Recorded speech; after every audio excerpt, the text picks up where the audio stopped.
ఇక breaking news చూస్తున్నాం. Erravalli form హౌస్లో సమావేశం కొనసాగుతోంది. కేసీఆర్తో సమావేశమయ్యారు మాజీ మంత్రులు వేముల ప్రశాంత్ రెడ్డి, హరీష్ రావు, జగదీష్ రెడ్డి.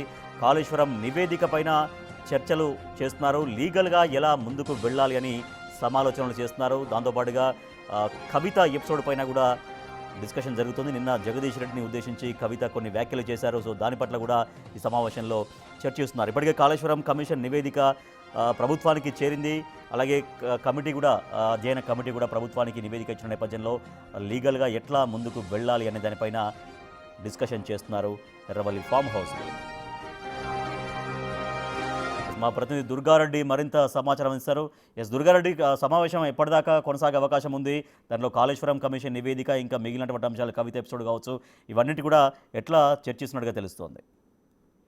రాజేష్, మాజీ ముఖ్యమంత్రి కె చంద్రశేఖరరావు వ్యవసాయ క్షేత్రంలో మాత్రం వారం రోజుల నుంచి మంత్రులు, ఎమ్మెల్యేల మధ్య ఒక సమావేశం అయితే వాడి వేడిగా కొనసాగుతుందని చెప్పవచ్చు. అదేవిధంగా కవిత ఎప్పుడైతే జాగృతి కవిత ఉన్నదో, కవిత కామెంట్ పై మాజీ మంత్రి జగదీష్ రెడ్డి చేసిన కామెంట్ పై కూడా చర్చ కొనసాగుతుంది. అదేవిధంగా ఈ ఆగస్టు 8 తారీఖు నాడు మన కరీంనగర్ లో జనసభ అంటే బీసీ గర్జనకు సంబంధించిన సభ జరుగుతుంది. దానిపై కూడా చర్చ జరుగుతుంది 2-3 రోజుల నుంచి.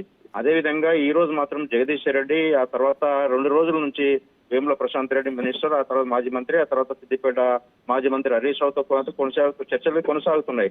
ప్రధానంగా కాళేశ్వరం 40,000 కోట్ల నుంచి 84,000, ఆ తర్వాత 1,00,000 కోట్లకు వ్యయం పెంచారు. ఆ తర్వాత కూడా నివేదికలో జస్టిస్ ఘోష్ ఇచ్చిన నివేదికలో ఎలాంటి అంశాలు ఆ ప్రభుత్వానికి చేరబోతున్నాయి, ఏ విధంగా ముందుకెళ్లాలి, ఒక రాజకీయ పరంగా ఏం తీసుకున్న నిర్ణయాలు ఉంటుంది, ఏ విధంగా ముందుకు వెళ్తే బాగుంటుంది అని చెప్పి కొంత చర్చ జరుగుతున్న వాస్తవానికి మా పరిస్థితి కనిపిస్తుంది.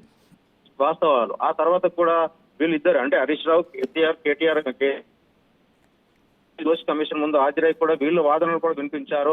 ఆ తర్వాత కూడా ఈ రోజు మాత్రం మంత్రిమండలిలో తీసుకున్న నిర్ణయానికి ఏ విధంగా ముందుకెళ్లాలి, రాజకీయ పరంగా ఏ అంశాలు ప్రస్తావనకు వచ్చే అవకాశాలను, ఎవరెవరు ఏ విధంగా మాట్లాడాలి, ఒకవేళ పార్టీ తీసుకున్న నిర్ణయానికి ప్రజల్లో ఏ విధంగా ముందుకు తీసుకెళ్లాలి అని ఆలోచన చేస్తున్నారు. ఒకవేళ ఏమన్నా పొరపాట్లు జరిగి ఉండొచ్చా, లేకుంటే కాళేశ్వరంలో మన తప్పిదం ఏమైనా ఉందా, లేకపోతే నిజంగా పిల్లలు కోరిన దాని తర్వాత ఏం జరిగింది, అంతకుముందు ఏం జరిగిందని కూడా వాళ్ళు కూడా ఒక అధ్యయన కమిటీ అంటే టీఆర్ఎస్ పార్టీ కూడా కొంత నివేదిక ఇచ్చినట్లు తెలుస్తుంది.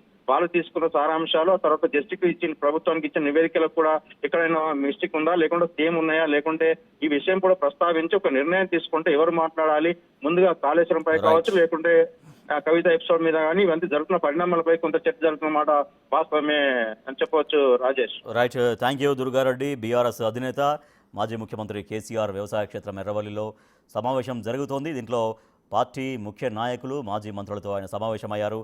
వేముల ప్రశాంత్ రెడ్డి, హరీష్ రావు, జగదీష్ రెడ్డిలతో సమావేశమయ్యారు. కాళేశ్వరం కమిషన్ నివేదిక నేపథ్యంలో ఫర్దర్గా ఎట్లా లీగల్గా ముందుకు వెళ్ళాలి అనే అంశాలపైన డిస్కస్ చేస్తున్నారు. దాంతోపాటుగా బీఆర్ఎస్ ఎమ్మెల్సీ కవిత వ్యవహారం పైన కూడా, అంటే నిన్న మాజీ మంత్రి జగదీష్ రెడ్డిని ఉద్దేశించి కొన్ని అభ్యంతరకరమైన కామెంట్స్ చేశారంటూ బీఆర్ఎస్ పార్టీ భావిస్తోంది. సో దీంట్లో ఆ సమావేశంలో కవిత చేసినటువంటి కామెంట్స్ పైన కూడా చర్చ జరుగుతున్నట్టుగా సమాచారం.